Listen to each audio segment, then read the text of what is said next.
padre Alfonso López Sendín, sacerdote carmelita, confesor y director espiritual de Luz Amparo Cuevas, vidente de las apariciones del Escorial. Gran defensor del Carmelo y de la obra de Prado Nuevo durante más de 20 años. Muchos de ustedes le conocerán por su fama de buen predicador y confesor. Hombre entregado y fiel, que merecidamente hoy se encuentra en proceso de beatificación y al que estamos seguros que veremos en los altares. Por eso, en esta fecha, queremos dar a conocer un poco más de la vida de este gran hombre, que fue un personaje fundamental en la historia de la obra y en la vida de Luz Amparo. El padre Alfonso hizo de guía espiritual en toda la etapa en la que Amparo tenía las visiones y mensajes en Prado Nuevo, y su papel fue fundamental para evitar confusiones, superar tentaciones, evitar desviaciones y acompañarla en el camino de la vida mística. Para ello pudo emplear su amplia formación en la doctrina de la Iglesia, su conocimiento profundo de las Sagradas Escrituras y del Magisterio, y su dilatada experiencia como director de almas desde su juventud. Su vida es intensa, profunda y llena de riqueza espiritual. Nace el 15 de marzo de 1906 en Lumbrales, Salamanca. Castellano de pura cepa, recio, de carácter fuerte, firme, pero a la vez sencillo, alegre y humilde. Sus padres, Saturnino y Carmen, tuvieron 6 hijos. Cuando nació el padre Alfonso en su bautizo le impusieron el nombre de Ignacio. Su familia era de una profunda piedad religiosa, especialmente su madre. A los 2 años, la familia se traslada a Porzuna, Ciudad Real. Al pequeño Ignacio le gustaba más el campo que la escuela. Su familia tenía una finca agrícola y ganadera. Cuando el pequeño Ignacio contaba con apenas 10 años, su hermano Isidoro decide ingresar en el seminario carmelita de Onda, en Alicante. Isidoro para ser carmelita, e Ignacio le acompaña solo para estudiar. A los 2 años, Isidoro abandonó el seminario por motivos de salud. Ignacio también se iba a volver a casa, pero le convencieron de que se quedara para terminar los estudios. Cuando cumplió los 15 años, volvió a casa para pensar en su vocación. Ese verano discierne su vocación y finalmente se encamina al noviciado con alguna lágrima por dejar a su familia a la que quería con ternura. Esa noche, la primera en el noviciado, no podía dormir y se acordó del para siempre de Santa Teresa y dijo, adelante, y nunca más volvió a plantearse su vocación. Cambió su nombre por el de Alfonso, por el doctor profundamente mariano San Alfonso María de Ligorio. Le destinan a Lenar en Segovia, junto a 8 novicios y 2 profesores. El santuario había sido desamortizado en 1876 y se encontraba en ruinas. Pasan muchas calamidades por el frío, el hambre y la escasez de medios. Lo superan todo con el corazón inflamado de amor a María.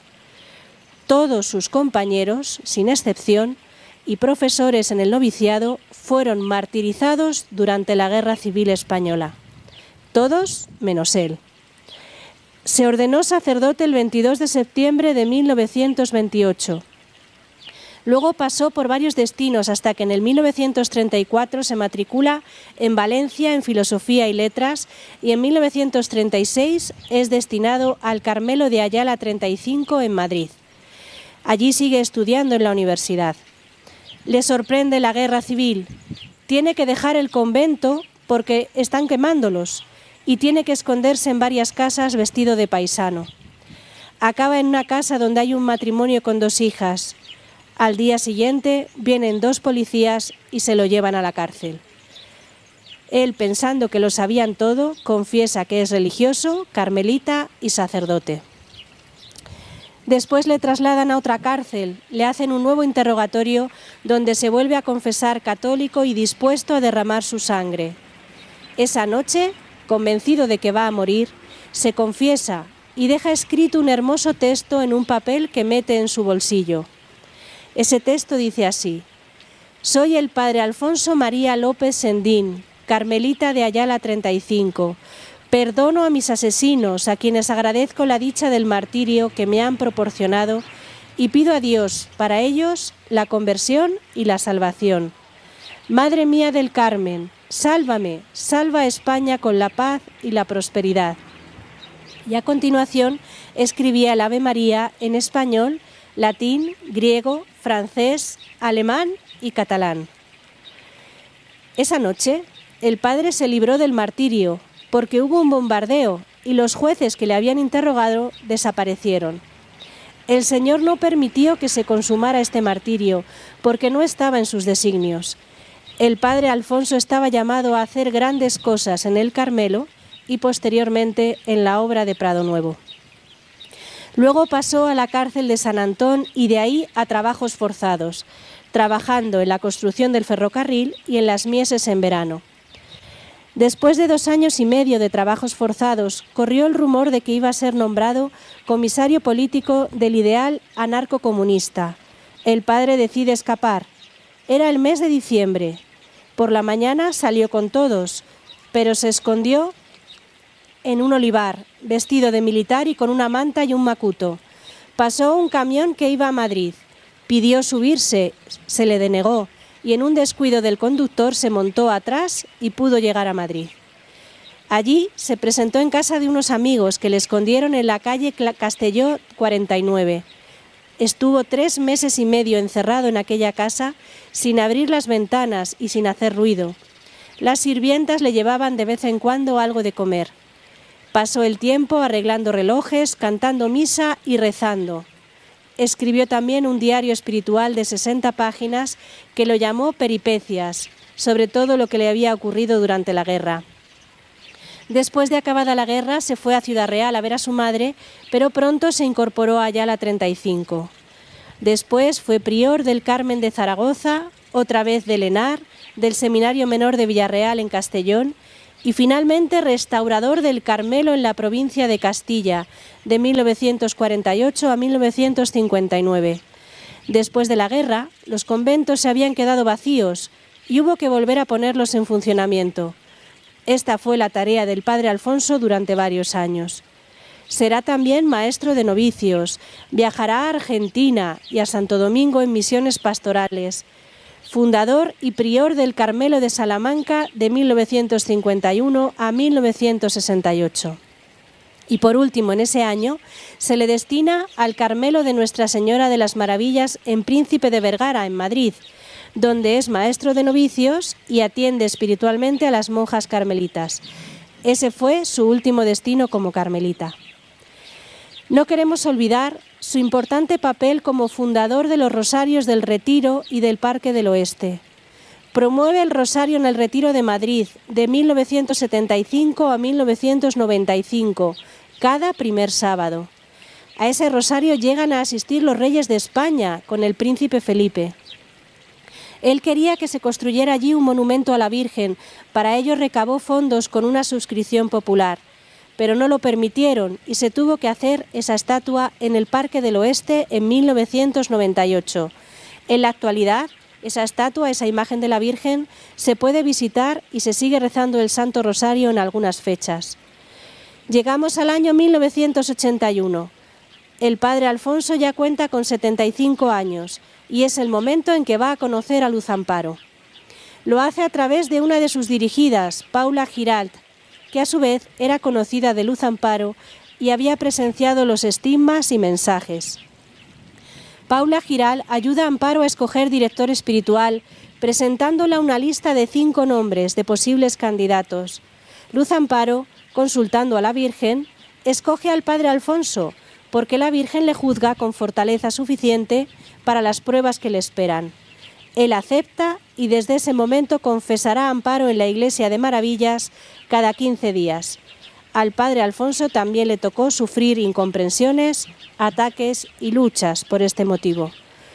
Cuando al padre Paula le habló de Luz Amparo y de la posibilidad de ser su director espiritual, lejos de entusiasmarse, pero a la vez sin restar importancia al asunto, aceptó con sencillez, sabiendo de antemano que ella era la vidente del Escorial, de la que ya se oía hablar. Conservó su habitual espíritu templado, imperturbable, fiel a su talante contemplativo, y puso su experiencia como director al servicio de un alma como la de Luz Amparo. Llegado el momento de la primera confesión, Amparo se arrodilló sobre las tablas del confesionario, que por cierto se conserva en la Iglesia de Maravillas, y se dispuso, después de la salutación habitual, en honor de la pureza de María, a confesar. Pero allí, en ese momento, el confesor la interrumpe y le dice: «Perdone, antes de que comience usted me gustaría que tomara esto», y le muestra su crucifijo. «Tómelo entre sus manos y manténgalo así apretado durante todo el tiempo que dure la confesión». Al recibir la absolución, Luz Amparo le devolvió el crucifijo y el padre Alfonso, al ir a besarlo, notó que éste desprendía un fortísimo olor a rosas que duró durante 24 horas. Este hecho le maravilló sobremanera. A partir de esta primera confesión, el docto y piadoso sacerdote fue el director espiritual de Amparo Cuevas. Su dirigida se lo tomó muy en serio, siendo siempre obediente a su padre espiritual. Así guardó fielmente el consejo que la Virgen le repetía en sus mensajes de que obedeciera sin vacilaciones los consejos de su director. En 1983, después de la paliza que recibe Luz Amparo, es el padre Alfonso el que viene semanalmente al Escorial. Así pudo también atender espiritualmente a todos los fieles de Prado Nuevo, a las primeras vocaciones de reparadoras, etc. Sobre todo en el local, que algunos de ustedes conocieron. Allí enseñaba a cantar, la liturgia y daba charlas a los peregrinos. Poseía una enorme capacidad de trabajo, tenía fama de muy buen confesor, gran predicador y escritor, incluso con dotes musicales. De hecho, es el autor de la canción que cantamos aquí en Prado Nuevo, que tiene más de 50 estrofas.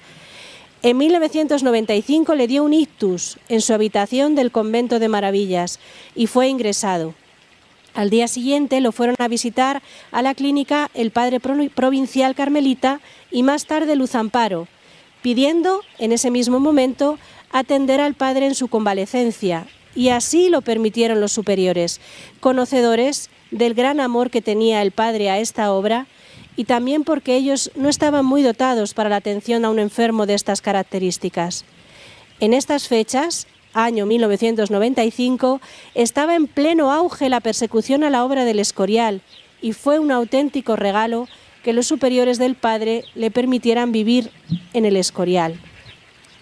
Se trasladó aquí el domingo 7 de mayo a la Magdalena. En poco tiempo experimentó una notable mejoría, porque inicialmente se encontraba muy limitado en su movilidad y en el habla.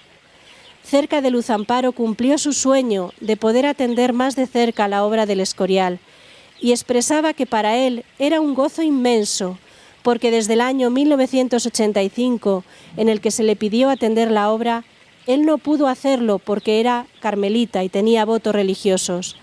Ahora el Señor le concedía su deseo, aunque el capellán ya era don José Arranz, nombrado por el cardenal Suquía. Celebraba en la Magdalena la Santa Misa, confesaba, componía, rezaba las 3 partes del rosario y la liturgia y salía muchas veces a pasear por los jardines. Fue cuidado por Pedro Besari padre y por Salvador Claret hasta su fallecimiento el 1 de febrero de 2002, que era primer viernes de mes. 15 días antes de su muerte, se le complicó todo con un tromboembolismo pulmonar, con insuficiencia respiratoria. Se le ingresó en Puerta de Hierro. Tras el diagnóstico fue llevado a la Magdalena. Recibió la unción en presencia de las hermanas reparadoras. En un momento su respiración se hizo agitada. Abrió enteramente los ojos, los cerró y así 3 veces. Finalmente expiró. Los presentes tuvieron la sensación de que la Santísima Virgen había venido a por él. Al día siguiente, era 2 de febrero, coincidía con primer sábado y con el Día de las Candelas. Luz Amparo recibió un mensaje muy especial en el que su director le hacía saber que ya se encontraba en el cielo, viendo el rostro de Dios. Le explicaba las maravillas del cielo y que hay que luchar para llegar a ese lugar, proclamando a las almas el Evangelio tal y como está escrito.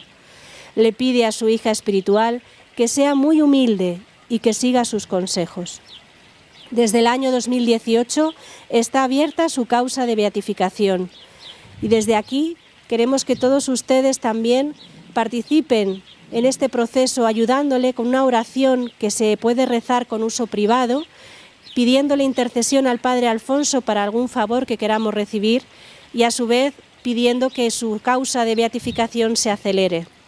Esta oración dice así: Oh Trinidad Beatísima, origen de todo bien y fuente de santidad, que adornaste a tu siervo Alfonso María con ejemplares virtudes cristianas y religiosas, os suplico por su intercesión la gracia que deseo alcanzar. Si ha de ser para vuestro honor y gloria, para mi santificación y para que un día Él sea glorificado entre tus santos. Por Jesucristo nuestro Señor. Padre nuestro que estás en el cielo, santificado sea tu nombre. Venga a nosotros tu reino, hágase tu voluntad en la tierra como en el cielo. Danos hoy nuestro pan de cada día. Perdona nuestras ofensas como también nosotros perdonamos a los que nos ofenden. No nos dejes caer en la tentación y líbranos del mal. Amén. Dios te salve María, llena eres de gracia, el Señor es contigo. Bendita eres entre las mujeres y bendito es el fruto de tu vientre Jesús. Santa María, Madre de Dios y Madre nuestra, ruega por nosotros pecadores, ahora y en la hora de nuestra muerte. Amén. Gloria al Padre y al Hijo y al Espíritu Santo. Como era en el principio, ahora y siempre, por los siglos de los siglos. Amén.